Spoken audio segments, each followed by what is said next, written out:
Manifestimi tradicional pranvera e dinjitetit ka mbledhur në Selc të Tetovës ish drejtues, ish komandant dhe ushtar të UÇK-s, për të përkujtuar në këtë mënyrë fillimin e luftimeve në kalane e Tetovës. Mysafir nga të gjitha trojet shqiptare morën pjesë në këtë tubim përkujtimor, për të përçuar mesazhin e unitetit dhe nderimit të dëshmorëve të luftës.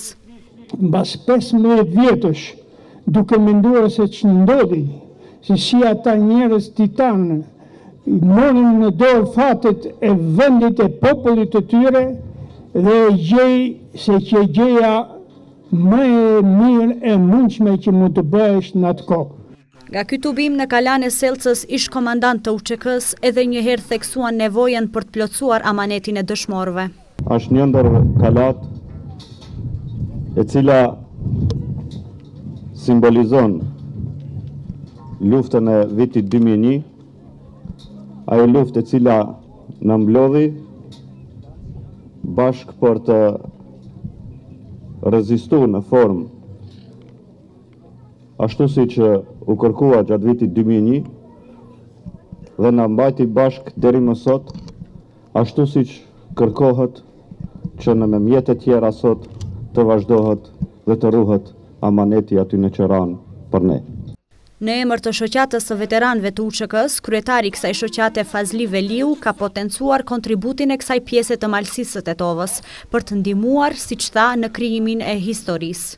Lufta ju nuk ka mbaruar në kuptimin pra klasik apo fizik apo shpirtëror. Ju çdo ditë mundoni deri në majën e gurit që të bëni të jetueshme atë vend që e keni ju dhe që e bëni të gjithë.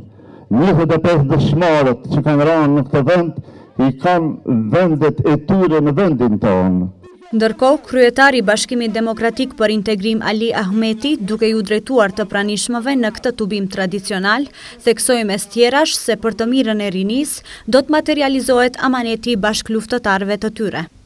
Shqiptarët janë vëdësuar e dërgjësuar që të mos lejojnë as dëshmorët herojt dhe historinë e tyre të përbaltet, por as ata të gjallë që jetojnë të mos denigrohen.